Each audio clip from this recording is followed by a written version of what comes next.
आनंद मिलेगा, तो उस समय क्या होगा कि शरीर जो है शिथिल पड़ जाता है, और जब शरीर शिथिल पड़ जाता है तो उस समय जो है निद्रा जो है आपको आगोश में ले लेती है।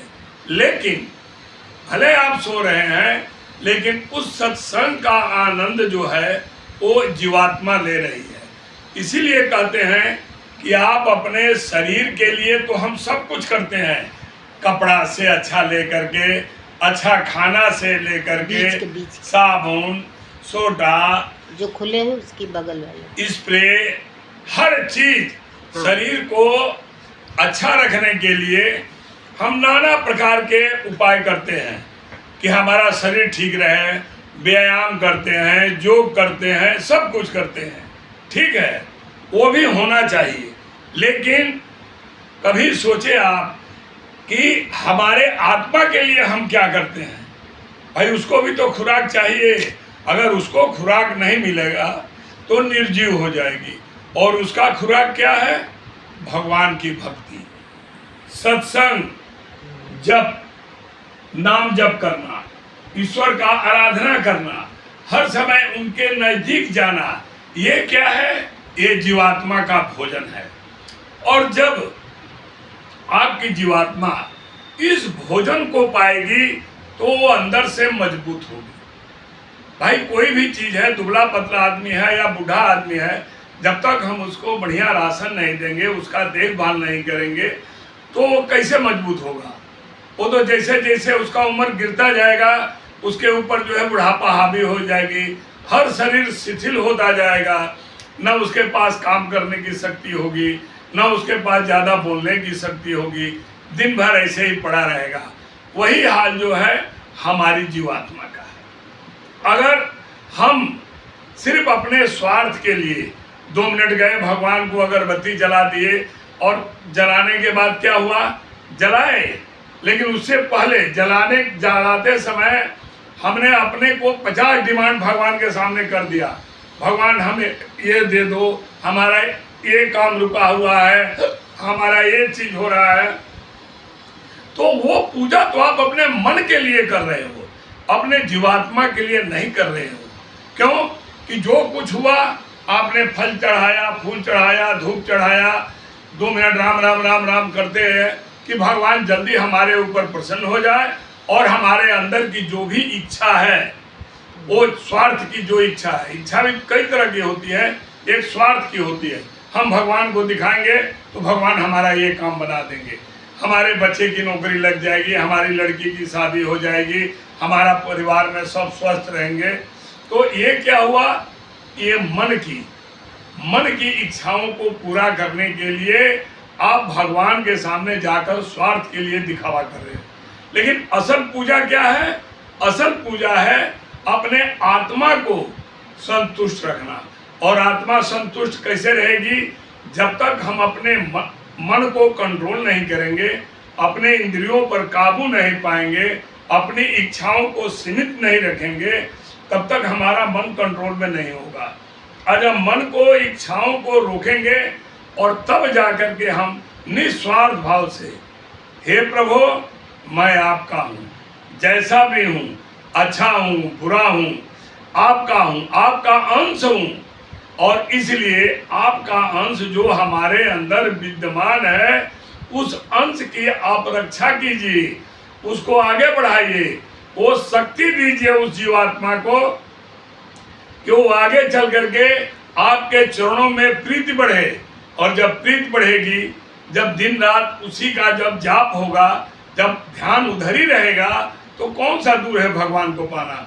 कोई दूर नहीं। और जब भगवान को पाना दूर नहीं है, जब हमने मन में ठान लिया, हमारे अंदर भाव आ गया, हमारा विश्वास जो है जागृत हो गया, पूर्ण विश्वास हो गया कि नहीं भगवान है और हमें भगवान को पाना है, चाहे जिस रूप में मिले, भक्ति के रूप में मिले, पूजा के रूप में मिले, जप के रूप में मिले, जिस रूप में आप मानते हो, चाहे सखा मानो, चाहे उनको पिता मानो, चाहे उनको माता मानो, चाहे उनको गुरु मानो, चाहे उनको अपना दोस्त मान लो, चाहे बेटा मान लो, जो मानो।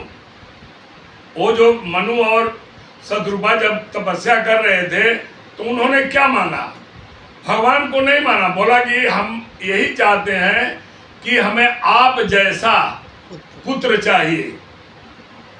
अब देखिए वो तपस्या कर रहे हैं, जब भगवान प्रकट हुए तो बोले कि आप मुझसे मांगो, क्या मांगती हो? तो भगवान उन लोग कहे कि हमें आप जैसा पुत्र चाहिए। तो बोले भाई मेरे जैसा पुत्र मैं कहाँ ढूंढने जाऊंगा, तो चलो मैं ही आप लोगों के पास पुत्र रूप में आऊंगा। तो वही हुआ। तो हमें जो भाव आता है उस भाव से आप भगवान को मानो कि हाँ ईश्वर है, और उसको मानने के लिए सबसे जरूरी है अपने आप को एकदम माने नॉर्मल कर लो। नॉर्मल का मतलब ये होता है कि अपने अंदर किसी तरह का अहंकार नहीं, निमित्त हो जाओ। नॉर्मल का मतलब निमित्त हो जाओ। निमित्त का मतलब आप अपने आप को झुक जाओ, नम्र बन जाओ। जब तक आपके अंदर नम्रता नहीं आएगी, आपके वाणी में मिठास नहीं होगा, आपके वचनों में सच्चाई नहीं होगी, तब तक आप लाख पूजा पाठ करते रहो, उसका कोई असर होने वाला नहीं है। क्यों?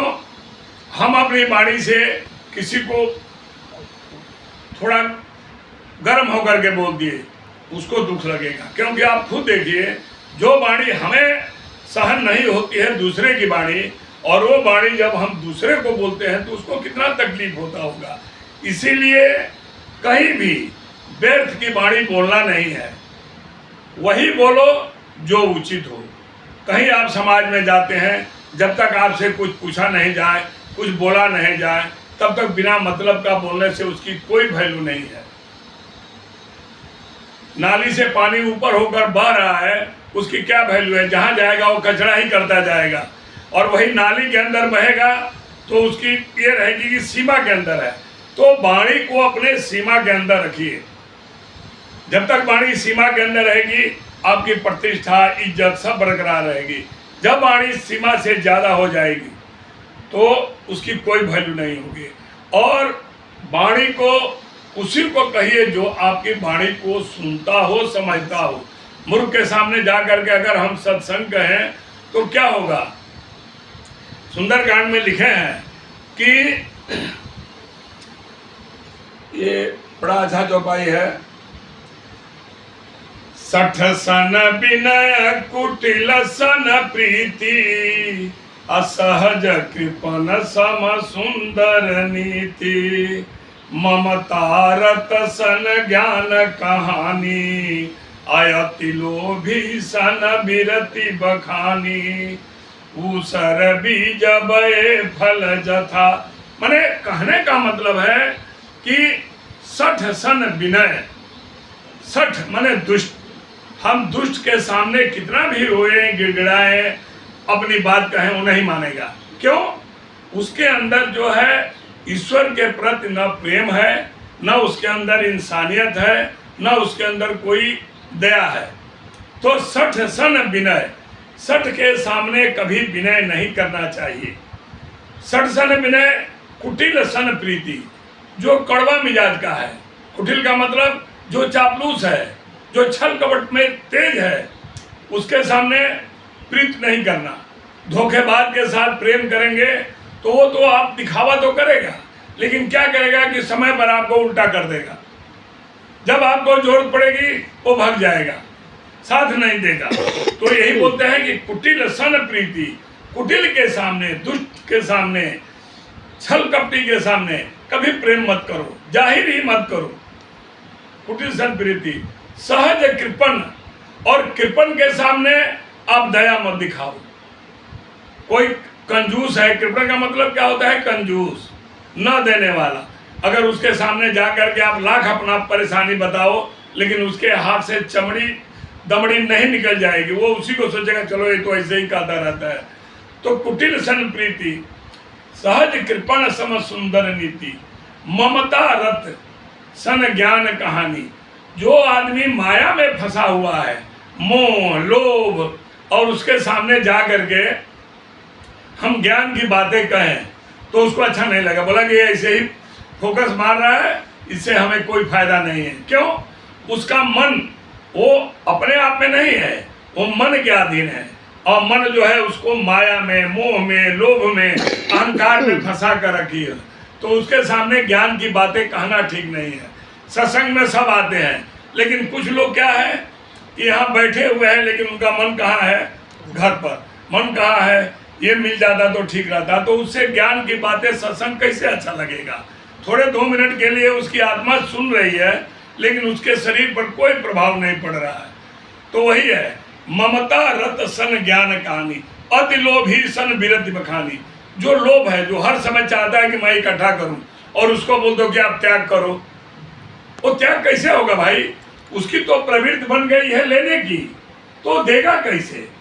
दरवाजे पर गौ आती है, भिक्षा मांगने वाले आते हैं, बोलते अरे जा, इसका यही काम है। तो लोभी आदमी संगे त्याग की बात करेंगे तो उसको समझ में नहीं आएगा। अति लोभी सन विरत बखानी, क्रोधी सम कामी हरि कथा। क्रोधी के साथ आप कितना भी प्रेम से बोलोगे, लेकिन उसका स्वभाव क्रोध का है।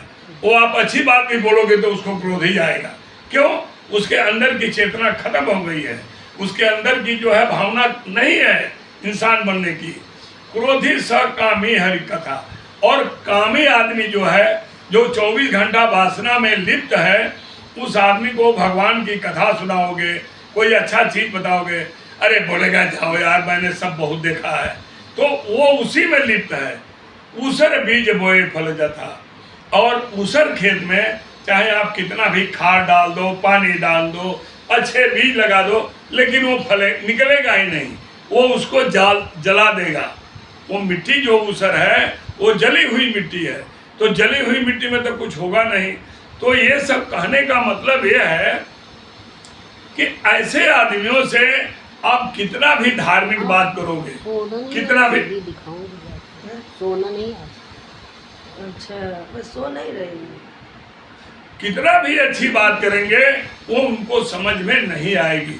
समझ में किसको आएगी? जिसके अंदर ईश्वर का कुछ अंश है, ईश्वर की कृपा है, वही आदमी इस पथ पर जो है जाता है। क्योंकि भक्ति इतनी आसान नहीं है। अगर इतनी आसान रहती तो ये भगवान ने 84 लाख जोनी क्यों बनाया था? वो 2 ही बनाते, मनुष्य और राक्षस। बाकी ये सब बनाने की क्या जरूरत थी? लेकिन नहीं, इसलिए बनाया है कि आदमी जो है हर चीज को देखे, हर चीज को समझे। पेड़ है, फलता है, लेकिन वो अपना फल खुद नहीं खाता है, उसके फल दूसरे ही खा रहे हैं। जानवर हैं, सब कुछ करते हैं, लेकिन उनको क्या मिलता है? थोड़ा सा खाना मिल जाता है। तो कहने का मतलब है कि ये सब प्रकृति जो बनी है वो हमारे अनुभव की चीज है। और जब हम उसको अनुभव करेंगे, जब उसको देखेंगे, जब उसको समझेंगे, तब हमारे अंदर ज्ञान आएगा, विवेक जगेगा। क्योंकि जब तक विवेक नहीं जगेगा तब तक हम कुछ भी कर रहे हैं, बस सब ठीक है। कुछ लोग बोलते हैं ना, अगर कोई काम अनुचित कर रहे हैं और बीच में उनको कोई टोकता है तो बोलते हैं अरे जाओ जाओ, मैं सब ठीक कर रहा हूँ। तुम्हें क्या पता है? क्यों? उनका विवेक खाली है, वो विवेक से खाली है। एक बार क्या हुआ कि बच्चों ने फुटबॉल खेल रहे थे बच्चे, तो फुटबॉल तो देखे ही आप लोग, इधर से लात मारते हैं तो उधर जाता है, उधर से मारते हैं तो इधर आता है, इधर से मारते हैं तो उधर जाता है। तो एक बच्चा ने पूछा कि अच्छा बाबा बताओ, एक बुजुर्ग आदमी वहाँ बैठा था, कि क्या कारण है कि ये फुटबॉल को जो है सब लात से मार रहे हैं, कभी इधर उड़ करके जाता है, कभी उधर जाता है, कभी उधर जाता है। तो बूढ़ा ने एक ही बात बताया, और वो बात क्या थी? बोला कि बेटा, फुटबॉल की यही गलती है कि वो सिर्फ अंदर से खाली है। अगर ये भरा होता तो इसके ऊपर किसी की हिम्मत नहीं होती कि इसको लात मारते, उसको हाथ से उठाते। तो जो इंसान भक्ति से, ज्ञान से खाली रहता है, वही सबकी निंदा करता है। जो अंदर से विवेकशील है, जो अंदर से भरा हुआ है, कहने का मतलब इसलिए उदाहरण दिया कि जो आदमी अंदर से खाली रहता है, खाली का मतलब ये थोड़ा कि शरीर मोटा हो गया, और चमड़ी साफ है, अच्छा कपड़ा पहन लिया तो नहीं। जो भक्ति से खाली है, जो भगवान के भाव से खाली है, उसकी हालत वही है फुटबॉल जैसी, वो कहीं उसको इज्जत नहीं मिलेगी। और जो भरा है, जिसके अंदर विवेक है, जिसके अंदर चेतना है कि मैं आत्मा हूँ, जो ये समझ रहा है, उसको किसी के बात का कोई प्रभाव नहीं पड़ेगा। चाहे उसको कोई सामने से गाली भी देकर निकल जाए तो भी उसको कोई फर्क नहीं पड़ेगा। उसको पता है कि ये आदमी जो मेरे को अनुचित शब्द बोल रहा है उसकी गलती नहीं है, वो अंदर से खाली है। अगर अंदर से भरा होगा तो हमको ये शब्द नहीं बोलेगा। इसलिए जो ज्ञानी है, जो विवेकशील है, जो भक्त है, उसको पता है कि अंदर से बिल्कुल खोखला है, इसको कुछ भी पता नहीं है कि ज्ञान क्या है, ईश्वर क्या है, भक्ति क्या है, दया क्या है, धर्म क्या है, ये बिल्कुल खाली है।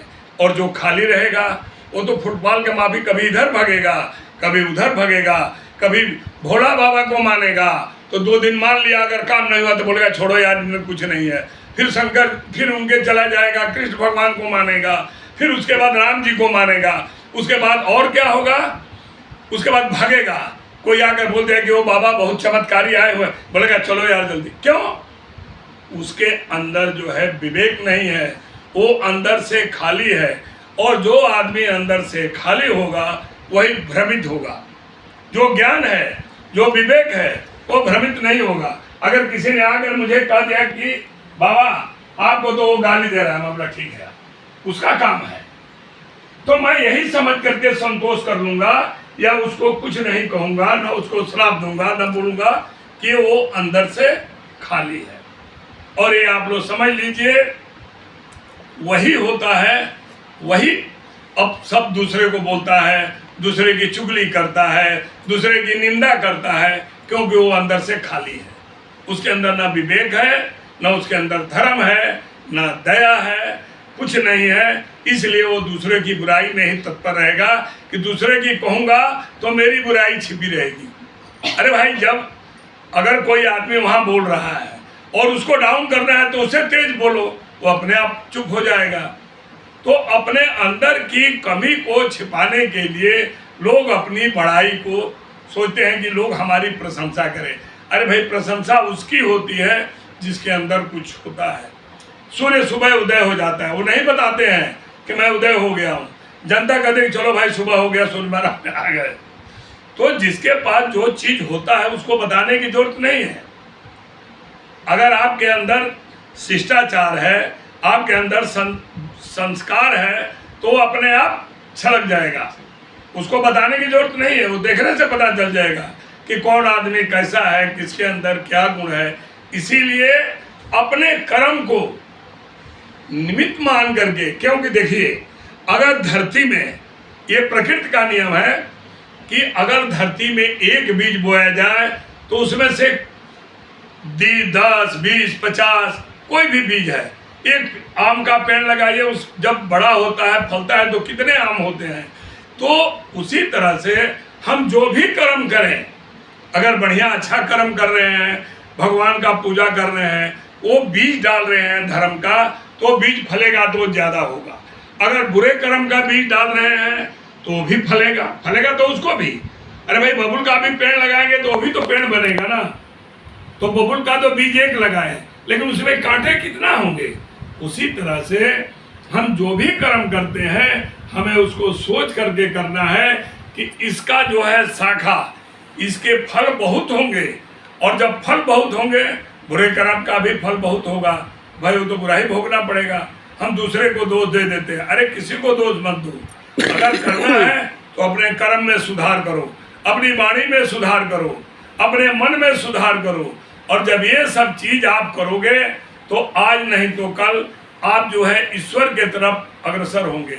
और वही हमारा परम धर्म है कि ये मनुष्य जन्म जो है मिला है, इसको साक्षात बनाओ। क्योंकि भाई देखिए, ये है क्या, ये भाड़े की गाड़ी है। ईश्वर ने कुछ दिन के लिए हमको भाड़े पर दिया है। ये है नहीं कुछ, ये भाड़ा का गाड़ी है। कब इसका पेट्रोल खत्म हो जाएगा, कब इसकी इंजन बंद हो जाएगी, कुछ पता नहीं। और जब इंजन बंद हो जाएगी, पेट्रोल खत्म हो जाएगा, फॉल्ट हो जाएगा, तो इसको छोड़ना पड़ेगा, आज नहीं तो कल, कल नहीं तो परसों। तो ये भाड़े की गाड़ी को क्यों अपना मान लिए हो? मूर्खता की बात तो हमारी विवेक तो यही खत्म हो जाता है कि इस भाड़े की गाड़ी को, टेम्पररी चीज को हम अपना मान लिए हैं और उसी चीज पर सोच करके भाग रहे हैं, चढ़े हुए हैं कि ये तो हमारा परमानेंट हो गया है। परमानेंट कुछ भी नहीं है। जितना आँख से दिखाई दे रहा है सब आज नहीं तो कल सबका नाश होना है। ये मृत्युलोक ही नाशवान है, इसमें अस्थायी कोई चीज नहीं है। अगर अस्थायी चीज है तो ईश्वर की भक्ति, वो मरने के बाद भी वो आपके साथ जाएगी, वो यही नहीं रहेगी। कहते हैं ना, किससे तो आगे भजन भी है साथी, हर के भजन बिन अकेला रहेगा। तो मरने के बाद भी वो आपके साथ रहेगा, बाकी कुछ भी साथ नहीं रहेगा। तो ठीक है, इसी के साथ जय सत। हरि ओम।